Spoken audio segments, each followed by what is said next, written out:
story you are about, the names have been changed to protect the innocent.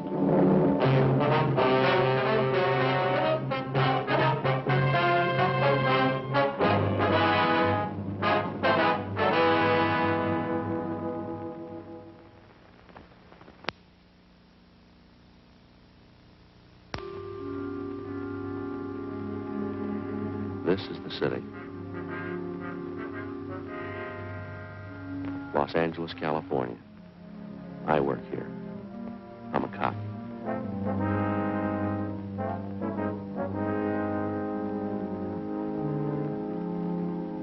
It was Monday, April 20th. It was windy in Los Angeles. We were working the day watch out of traffic division, hit and run felony detail. My partner's Frank Smith. The boss is Captain Calfee. My name's Friday. An aching wisdom tooth had kept me awake most of the night. I had an appointment with a dentist, and I was trying to stop the pain until then. I wasn't having much luck.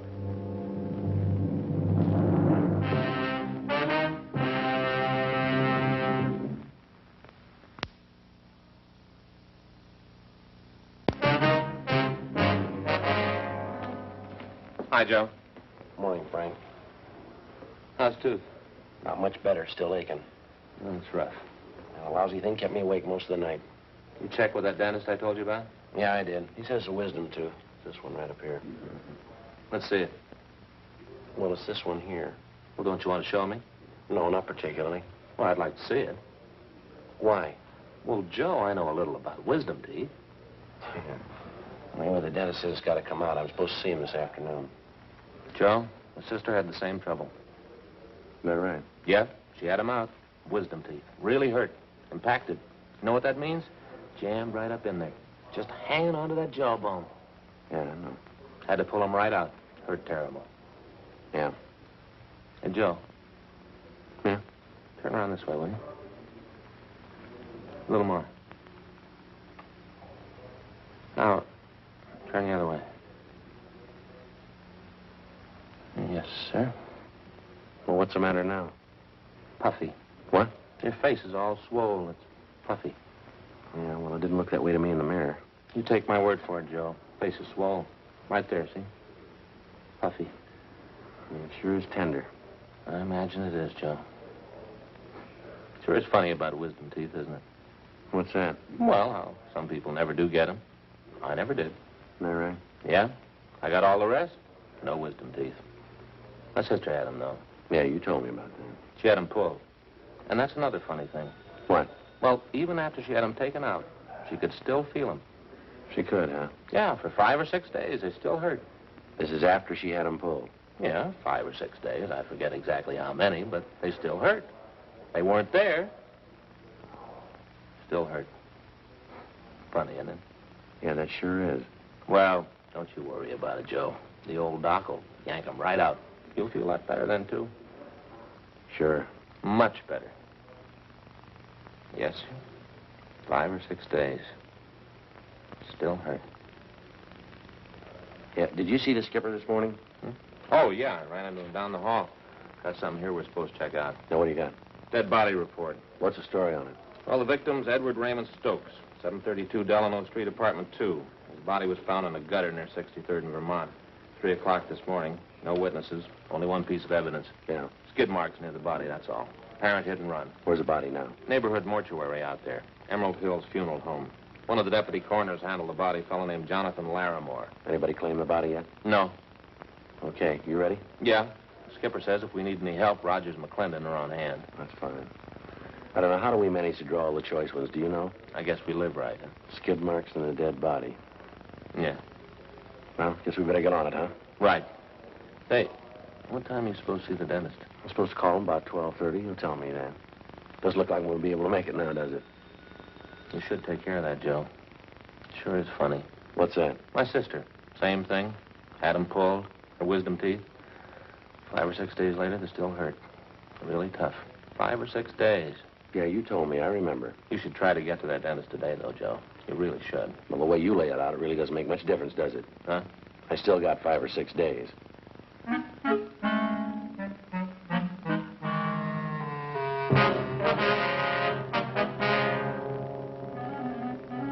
8:33 a.m. Frank and I drove out to 63rd and Vermont and rechecked the spot where the dead body of Edward Stokes had been found. According to the report, the body was found 2 feet west of the easterly curb and 32 feet north of 63rd Street on Vermont. We examined the skid marks closely. They showed definite signs of being a lot older than 24 hours. The consistency of the rubber was weak, and there were heavy dirt smudges over them, indicating more wear than they could have possibly had since the estimated time of the victim's death. We got back in the car and drove to the Emerald Hills Funeral Home at Vernon and Denver Avenue.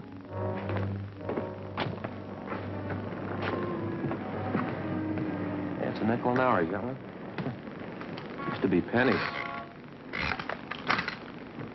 Hey, Joe. Yeah.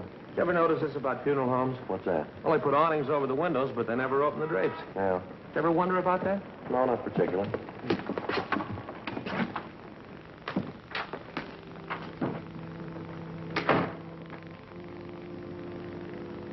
Sounds like a funeral going on, doesn't it? Yeah. Still hurt? Yeah, a little bit. Still swole, too.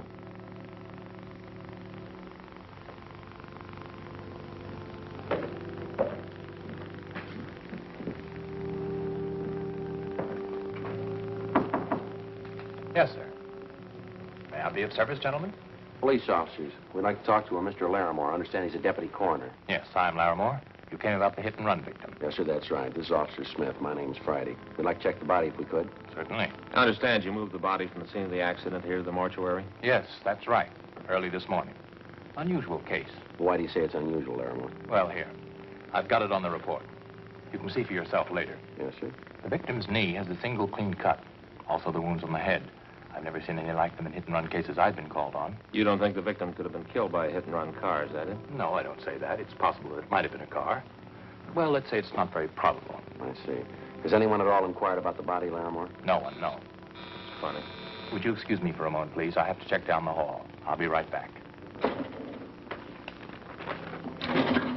Be right back. You can see the body then if you like. Thank you.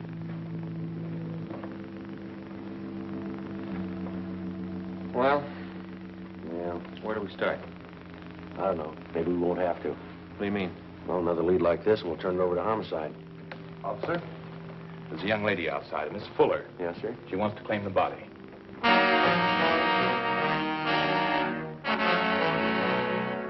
The girl was shown the body. She identified it as that of Edward Raymond Stokes. She gave her name as Marion Fuller, the victim's fiancée. After she recovered from her shock, she asked if she might sit down for a while and rest. How long did you know Edward Stokes, Miss Fuller? About 6 years, on and off. We've been together pretty much the last couple of years, though. Oh, my head. Terrible headache. Would you mind telling us exactly what happened while you were with Stokes last night? Everything you can remember. Oh, I can't think. This headache's killing me. Well, we should try, Miss Fuller. It's important. Well, Eddie and I had dinner at the Spanish Oven, place down on South Pig. That was about 7:45. Then we drove out to the Brown Barrel on Vermont. You know, the bar I told you about? Well, Eddie and I go there most of the time. We stayed there and drank and played a little shuffleboard. Yeah, go ahead. Well, we stayed a little too long and we drank a little too much. I started talking to this fellow next to me. Eddie got sore. He always got jealous when he was drunk. Poor Eddie. Did Eddie fight with this other man, Miss Fuller? No, I stopped him. That made Eddie mad. He never could drink right. Always wanted to pick a fight. Who was the other man, do you remember? No, I don't. I guess I had a lot to drink, too. Just some guy at the bar. Oh, this headache. Well, this won't take much longer. Just a few more questions. Would you hand me the rest of that water, please? Sure. Thanks.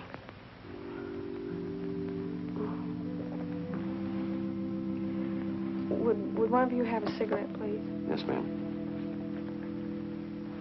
Thank you. You're welcome. Here's a match.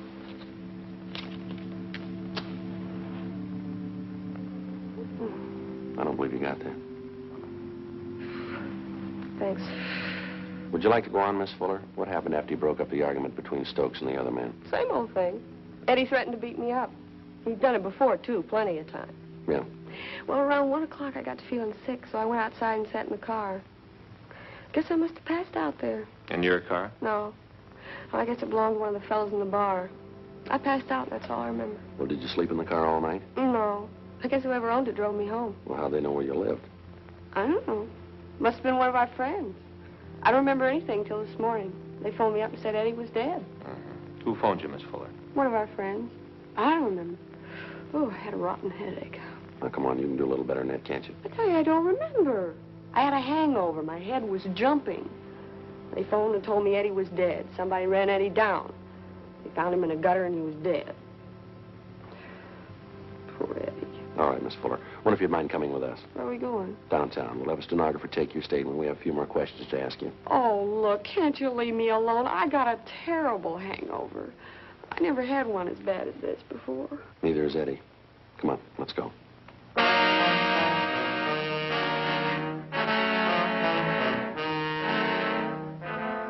On the way back to the office, we stopped at a drugstore, and I picked up a box of aspirin. The wisdom tooth was giving me trouble again. The clerk at the soda fountain fixed something for Marion Fuller's hangover. We continued to question her, but she gave us only one additional piece of information. The victim, Eddie Stokes, had been married before and divorced. His ex-wife lived out in the valley with their 2 children, and on several occasions she came to see Stokes at the Vermont Avenue bar when he failed to make the monthly payments for the support of the children. Each time they had argued bitterly.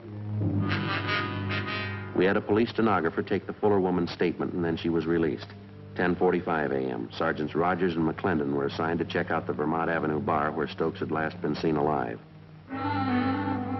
Frank and I drove out to the valley to the home of Catherine Stokes, the victim's former wife.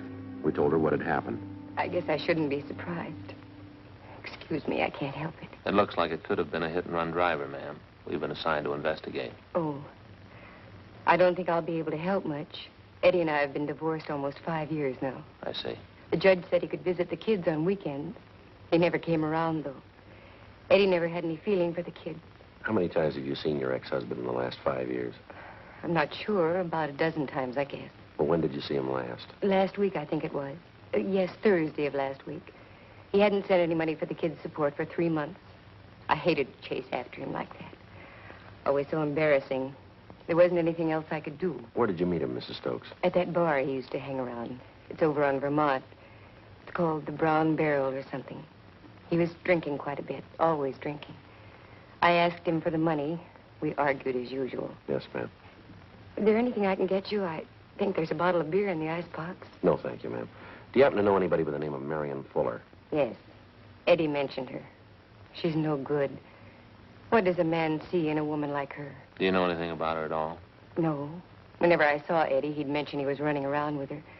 I guess he wanted to make me jealous. I only pitied him. Now, can you think of anything at all that might possibly have a bearing on his death? I guess not. Eddie was probably drinking, wandered into the street, and the car hit him. I don't know. Oh, there's the bakery wagon. I've got to get some bread and a few things. Would you excuse me? I think that's about all, don't you, Joe? Yeah, I think so. I'm going to leave you one of our cards, Mrs. Stokes, in case you want to contact us for any reason. Yes, all right. You know, it was so wonderful when we were married, Eddie and I. My folks gave us this house as a wedding present. We got wonderful presents. That's so? We had everything he wanted. A car, nice house, the kids. It was wonderful till he started drinking. Then everything went. His job, everything. It started all of a sudden. I never knew why. Yes, ma'am. How do men get that way? How do they start? I don't know, ma'am. We only see a part of it. Yes? When they finish.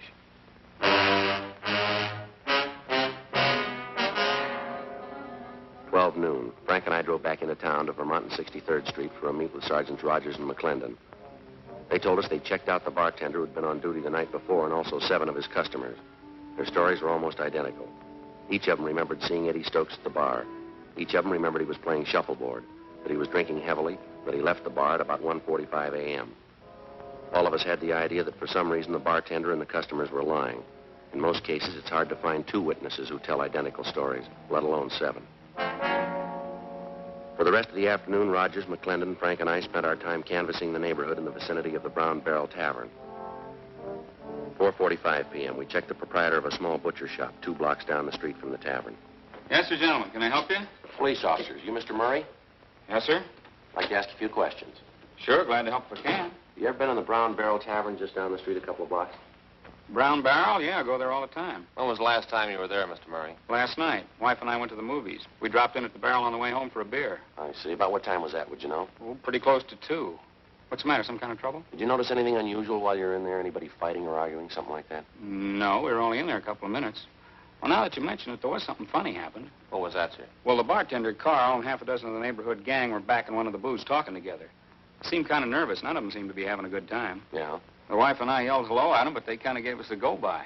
Then this drunk came up to us. Never saw him before. Don't know who he is. I see. Say, excuse me, I've got an order to get out. Would you boys like to step back here? We can talk. Fine, thank you.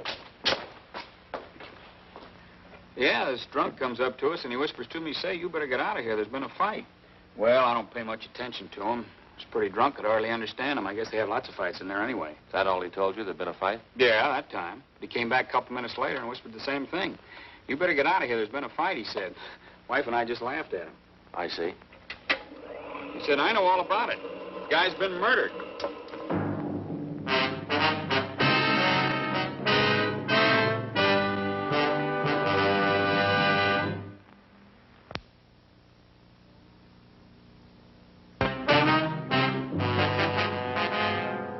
Frank and I went back to homicide to turn the case over to them.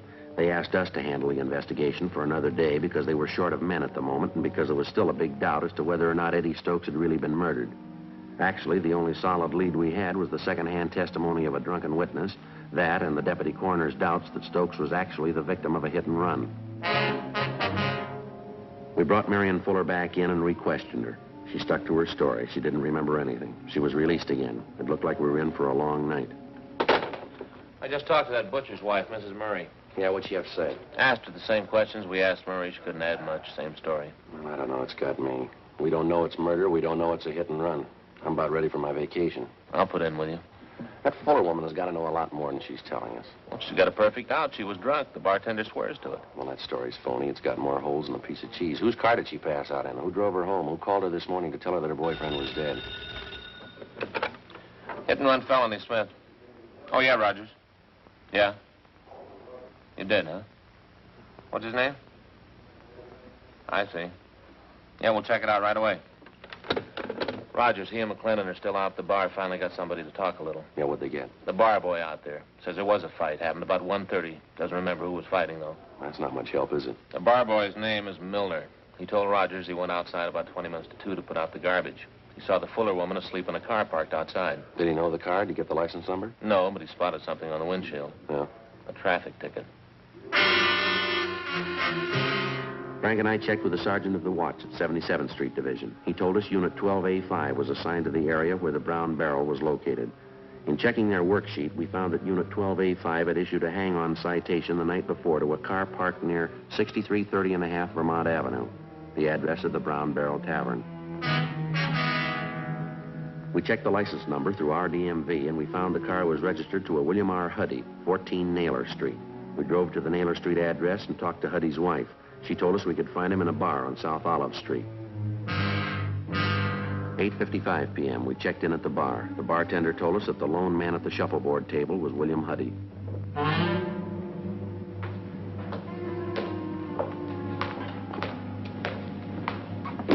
Your name William Huddy? Yeah, that's right. Police officers want to talk to you for a minute. Oh, what about? I'd like to ask you a few questions. What's the matter? Nothing, we just want to talk to you. Yeah, all right. Were you at the Brown Barrel Tavern out in Vermont last night, Huddy? Yeah, I was. Why? What's the matter? Do you know a Marion Fuller? Yeah, she hangs around the place. Goes with a guy named Eddie. Did you drive her home last night? Yeah, matter of fact, I did. She passed out in my car. Nice kid, but she drinks a lot. I drove her home. You mind telling us what happened at that bar last night while you were there? Well, it was a pretty funny setup there. I came in about 9 o'clock, started playing shuffleboard with a couple of guys. Eddie Stokes was one of them. Yeah. Well, Eddie's not much of a player. He drinks too much, too. Hothead. Got in a beef with the guy at the bar over Marion. Nothing big, though. The guy left after a while. All right, go ahead. Well, that's about all. I left the place around 1:30. Eddie was beefing with some merchant seaman about that time. Real hot beef. Eddie was choosing him. He was giving the guy a bad time. Was the Fuller girl still in the bar at that time? No, but when I went outside, I saw her sleeping in my car. I drove her home, left her off, and then came back to the bar. That's when they told me. Told you what? They said Eddie had a fight with this merchant seaman. They said it'd be better if we kept it quiet. Who told you that? Carl, the bartender. But I got the real story from one of the fellows I was playing shuffleboard with, Leo McCarty. What'd he tell you? Oh, he said when Eddie Stokes left, the merchant seaman followed him out, said he chased Eddie. McCarty went out about 5 minutes later. Yeah. The merchant seaman was gone. Stokes was lying in the gutter down the street. Did McCarty look at him? Yeah, I said Stokes looked pretty bad. Said he looked like he was dead. But I wouldn't believe that if I were you.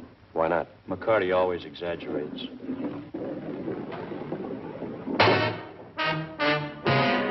10:15 p.m. We had William Huddy come back to the office with us where we questioned him further and took his statement. Then we had his friend, Leo McCarty, brought in, along with the bartender at the Brown Barrel Tavern and the customers that he'd framed his story with. McCarty was the first to give us the straight story, then the others followed.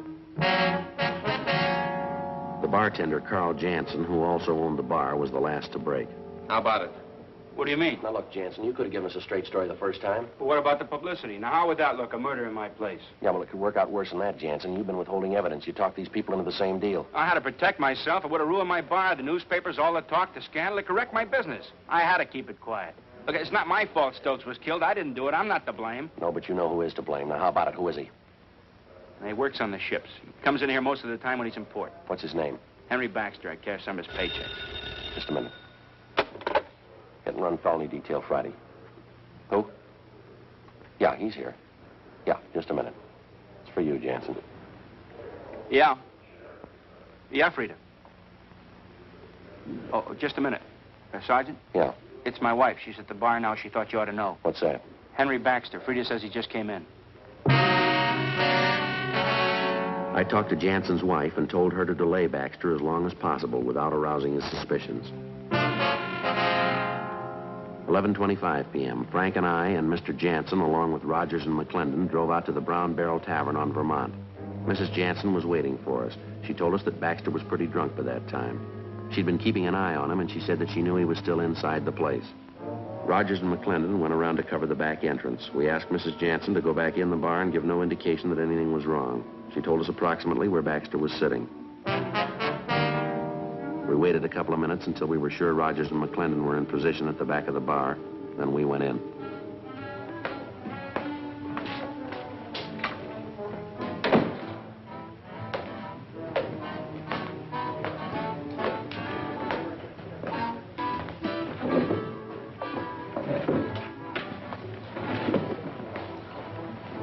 Where is he? That's him over there. Fellow in the gray suit? Yes, sir. Closest table. Waiter! Waiter, give me another Coke High. Would I ask you twice? That's him. Stay here. You're the waiter, give me another Coke High. Your name Henry Baxter? What do you want to know for? Police officer. Stand up. Come on, get up. Put your hands on the table. Flat. What want to do with a cigarette? Put it down. Come on, flat. Jansen, Yes, sir. you go around back and tell those other two officers to meet us out front. Yes, sir. Hands are back. Come on, get the other one back there. All right.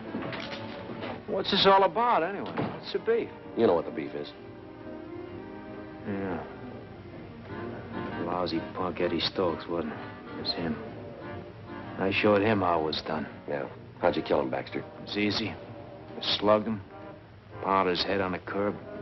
He was drunk. Never know what happened. All right, let's go. Trying to give me a bad time. Now he knows. He knows what a bad time really is. I showed him. All right, come on, Baxter, outside. Come on, you can walk better than that. Lousy punk Eddie Stokes. I showed him how it was done, didn't I? I showed him. Yeah, you showed him. Come on. Thanks, Jansen. Yes, sir. You fellas want to take him downtown?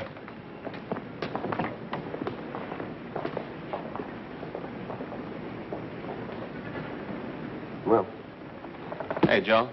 yeah. How's the tooth? The what? The tooth, the wisdom tooth. It's a funny thing. Doesn't hurt anymore. Pain's gone. You got to see that dentist. I don't see why. Doesn't hurt anymore. I don't know. I'll look into it next week, huh? Got a piece of news for you. Got an appointment for you tonight. I got a little something for you. You don't know what time it is. You know it's almost midnight. No dentist in the world will work on you at this hour of the night. Mine will.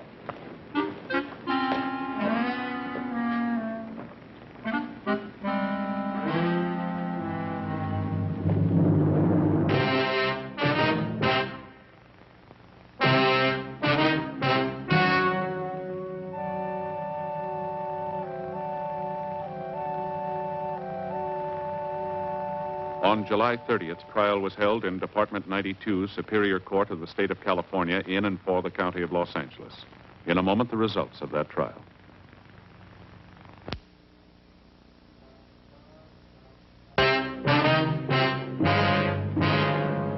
The suspect was tried and convicted of manslaughter, which is punishable by imprisonment in the state penitentiary for a period not to exceed 10 years.